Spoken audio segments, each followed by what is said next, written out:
COVID-19 has touched all corners of the world. When we thought we were getting free from COVID-19, Omicron emerged. Since it emerged in mid-November, Omicron has raced across the globe like fire. Though it has milder symptoms, same as flu, World Health Organization has warned that Omicron cannot be dismissed as a common cold or a mild disease. There are reasons to worry about it. People with diabetes and heart disease can face severe complications. Due to the previous lockdown and work-from-home culture, people's lifestyles are already severely disrupted. Many people have become physically inactive and developed irregular eating patterns, which leads to unhealthier lifestyles and aggravation of lifestyle-related diseases. A multi-sectoral approach promoting healthier diets and increasing physical activity can help in slowing down the diabetic epidemic and heart diseases. Beat Diabetes Myths and Facts will impact and help a large number of people to prevent or control metabolic disorders. Today, we have with us experts to share with you advice on leading a healthy life. If you have any questions you would like to ask them, please send them to us via WhatsApp to the following number, +91 9167 666 941. That is the number to send us your questions for our experts. Do also please send in your name and your location.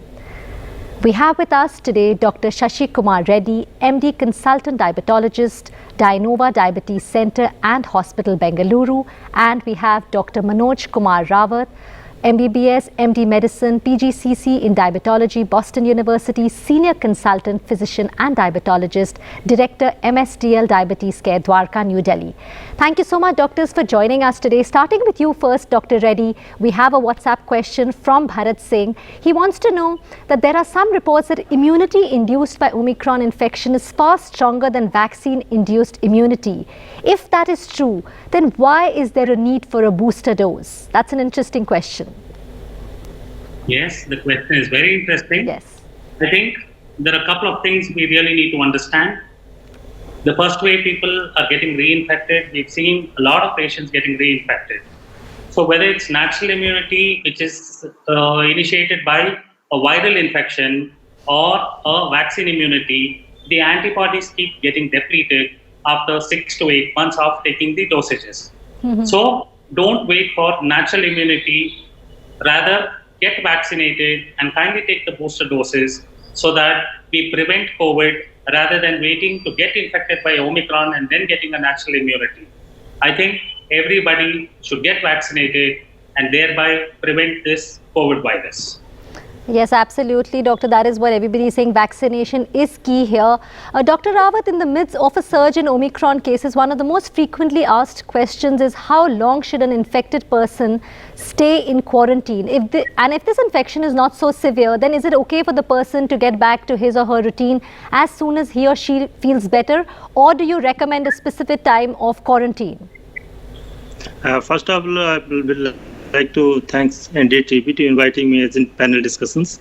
And the answer of this question is that the guideline provided by the government of India and ICMR, that each and every person who is COVID positive had to be stay in isolation for 7 days. And if COVID positive patients who is symptomatic or asymptomatic has to complete isolation for 7 days.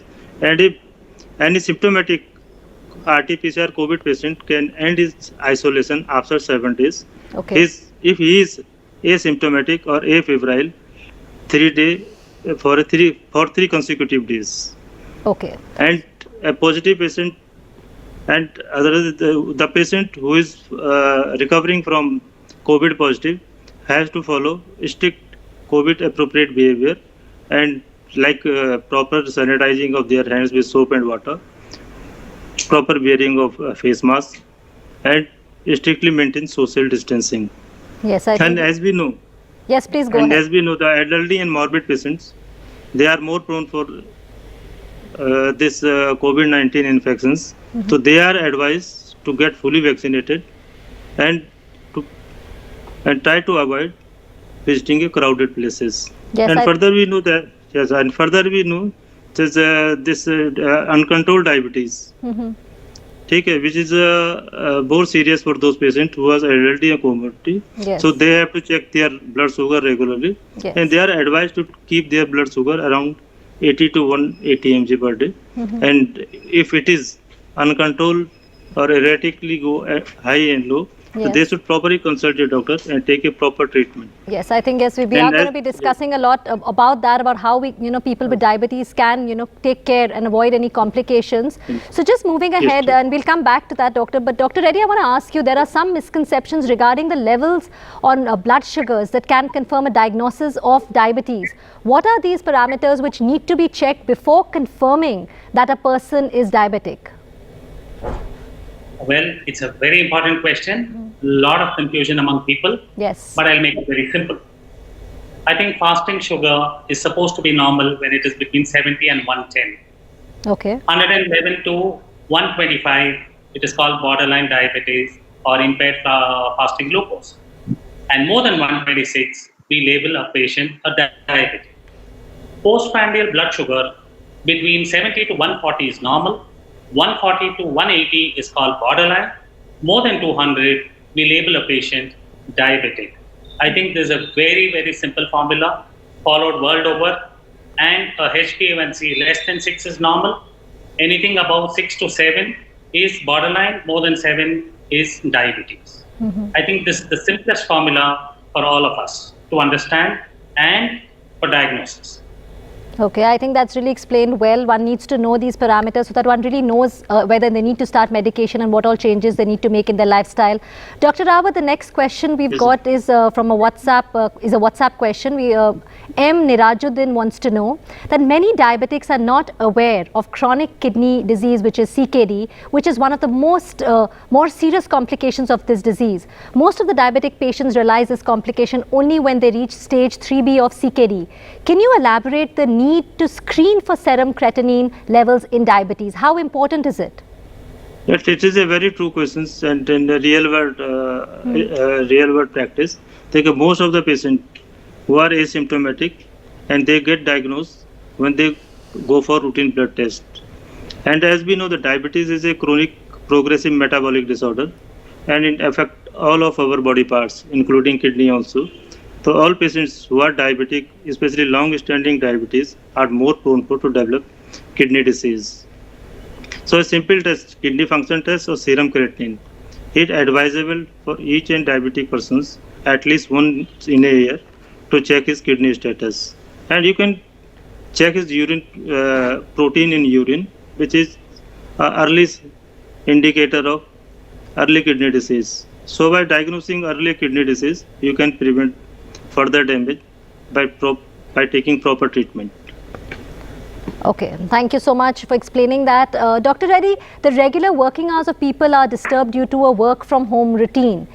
It is disturbing the sleep routine of people as well. So does it affect glucose metabolism, and can it give rise to new onset of diabetes? I think there is a sharp increase of diabetic patients over the last 3 years. I think post-COVID, it has affected all of us, mentally, physically, and then work from home has been a completely unique formula which has never happened earlier. I think maybe working one day from home, possibly things were better. But what has happened to us is now when majority people are working from home, they have to focus on other issues. Children are there, family is there. Earlier, they would just work from office. But here, due to these issues, they watch TV for a long time, sit with their mobiles for a long time or their laptops for a long time, and their working hours have also increased. So what has happened is their circadian rhythm is getting affected, eating at unusual times, eating unhealthy food or overeating, lack of exercise, irregular sleeping habit, all these have affected the onset of new type 2 diabetic patients. So we would suggest at least 6 to 8 hours of good sleep is very essential to prevent diabetes. Okay. So along with sleep, like what you rightly said, eating at the wrong time and sitting, like they say sitting is the new smoking again, that is something one needs to be really careful about. Dr. Rawat, type 1 diabetes is an autoimmune disorder in which the body's own killer T cells kill the pancreas insulin producing beta cells when it is triggered. Does this also reduce the body's immune system towards other infectious diseases? And what kind of precautions should a person with diabetes take to prevent this? Basically, diabetes is an autoimmune and metabolic disorder, and it is a chronic progressive in nature. So over the time, it can disturb our immune system, and it can be make to prone us for various type of infections and other diseases. And the diabetic make a person prone for various diseases, including infection disease also. And with a healthy diet, regular exercise, every person with diabetes should take medication on time and also should follow up their doctor for routine checkup. And only lifestyle modification, healthy diet and exercise may prevent the progression of diabetes or even may prevent diabetes also. And if you talk about the healthy diet means you have to take a plenty of fibers, fruits in their diet, and the low glycemic index carbohydrate. Avoid to eat trans fat or cereals of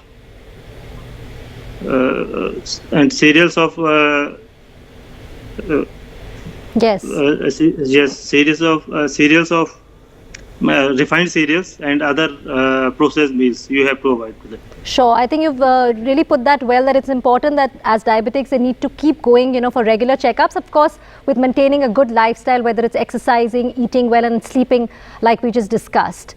So we're going to be taking a short break. If you have any questions you would like to ask our experts here, please send them to us via WhatsApp on +91 9167 666 941. Yes, that's the number to send us your questions for our experts, and also send us your name and your location. We'll be right back after this short break.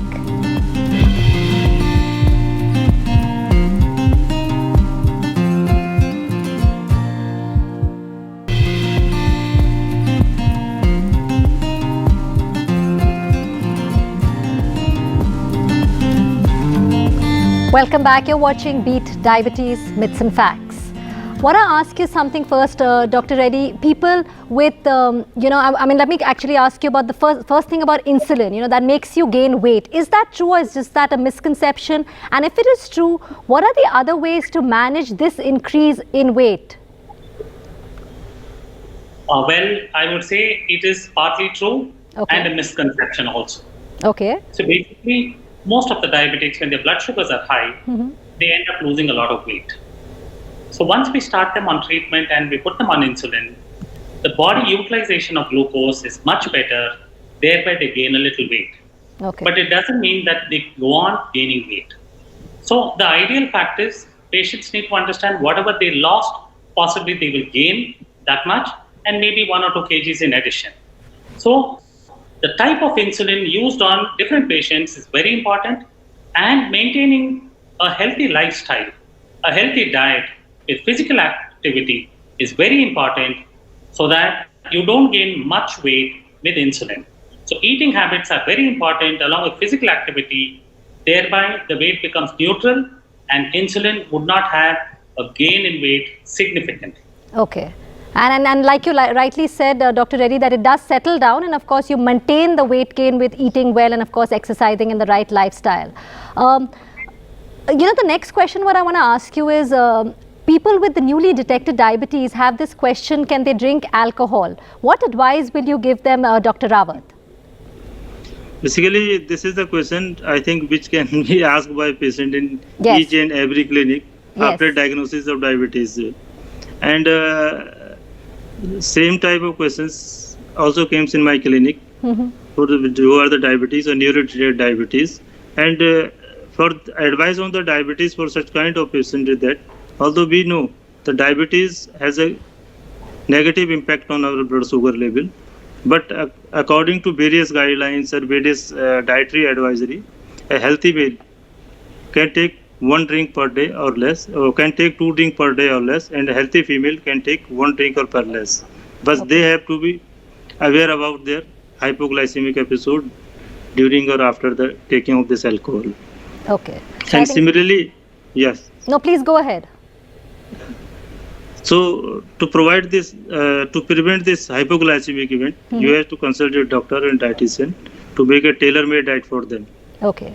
And only drink in the quantity what your doctor recommends the patient, right? Yes, right. Okay. And they have to be conscious about their hypoglycemic event, and especially in elderly and comorbid patients who are more prone for hypoglycemic. So those patients has to be advised not to take alcohol or try to avoid this alcohol, because they are basically on multiple medications, oral hypoglycemic agent, insulins, and some other medication for other disorder, the chances of hypoglycemia are very much for those patients. So they should avoid that. Okay. So in my clinic, for elderly patient, it is big no, and young and adult patients, it's sometime. Okay, sometimes and in moderation, and a big no for the elderly people. Dr. Reddy, how does obesity affect the risk of developing type 2 diabetes mellitus, and at what BMI does the risk for type 2 diabetes mellitus increase? Well, obesity is a very important aspect in developing type 2 diabetes. So basically, every kg or every couple of kgs of increase in body weight increases the food requirement, increases the metabolism, increases all requirements to the body. So an ideal BMI is around 22 to 25 is an ideal BMI. Anything above 25 is definitely high. So we always suggest patients to ideally maintain a BMI between 22 to 25, which will definitely help us to prevent diabetes, and controlling diabetes also becomes very easy. The problem what we see nowadays in our clinical practice is the eating disorders. People tend to eat a lot of food, much more than what we want or what we need. Each of us, work has different capacities, so thereby our eating habits should improve. Eat ideally depending on the work. So basically, I would say an input-output balance.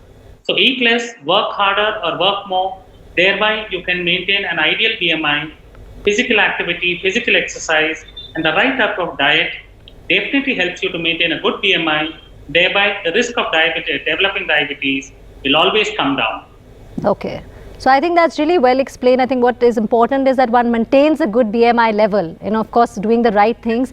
Dr. Rawat, what is secondary diabetes, and is secondary diabetes the same as type 2 diabetes, and what conditions may lead to the development of secondary diabetes? Apart from type 1 diabetes, type 2 diabetes or pregnancy-induced gestational diabetes, there are other causes which can cause the diabetes, and they are known as secondary diabetes. And these are and the causes of this secondary diabetes is mostly either infection of pancreas or injury to pancreas and some other body pathology which can lead to diabetes. And apart from this, there is a chances of some infections, either viral or bacterial, can cause the diabetes. And as we know, the COVID, in coronavirus, there are a lot of patients who was admitted in hospitals. They diagnosed diabetes due to damage of beta cells due to this virus, and there is plenty of use of steroid during their hospitalization or in sick patient of COVID, which develop diabetes in last. And as we know about the treatment part of this diabetes, the treatment is same as other type of diabetes. Okay. Dr. Reddy, there's something which a lot of people want to know, and they always wonder, especially for the elderly or people who are diabetic or hypertension or have a heart ailment, how often should they be getting their blood tests done? When should they go to a doctor, just as a precaution as well? And what are the tests that they should be getting done? Well, family history is important. Okay. Then your body weight, your type of work, everything becomes important. So ideally, I would suggest if there's a strong family history, at least once in 6 months, kindly get a blood test done. A routine HbA1c itself is enough. See, many a times patients get, discouraged to go to the laboratory because of the pricks. They have to go and give their blood. So I would always suggest even a plain HbA1c is enough to get it done once in 6 months for patients who want to know and want to know their progress and want to prevent diabetes. So this is the ideal way I would suggest to get it done. But people who cannot do it, at least if their glucometers at home, they could ideally test non-patients I'm talking about. They can ideally test maybe once in a month. For patients, once in 15 days. On a weekend, they can always test their sugars and keep things under control, and they can get in touch with their doctors so that we could guide them. I think keeping sugar level in control is very important to avoid any complications. Just talking about Omicron, Dr. Rawat, I have a question. A lot of people are recovering. Luckily, it's less severe. We know about this variant. So they're recovering, and when do they take the third dose or the booster dose? Because earlier there was this whole thing that you need to give a gap of 3 months. So if a patient has recovered from Omicron, when can they take the third dose of the vaccine? Basically, the latest guideline is the third dose which usually after the second 9 months of the second dose. Yes. But patient is already recovering recent COVID-19 infection and recovering very fast or recovering fast. So it is the guidelines is same. It is 9 months after the second booster dose. Okay. Okay. Because in between, yes, in between no guideline was changes. He has to take the booster dose after 6 months of recovering from the COVID infection. So it is still. It is a 9 months from the last booster dose. Okay, thank you so much. In fact, thank you so much, Dr. Reddy and Dr. Rawat, for joining us today and sharing your expertise with us. Thank you so much. And for our viewers, if you have any questions you would like to ask our experts, please send them to us via WhatsApp on +91 91 67 666 941. That is the number to send us your questions for our experts. Do also send in your name and your location. Thank you all so much for watching.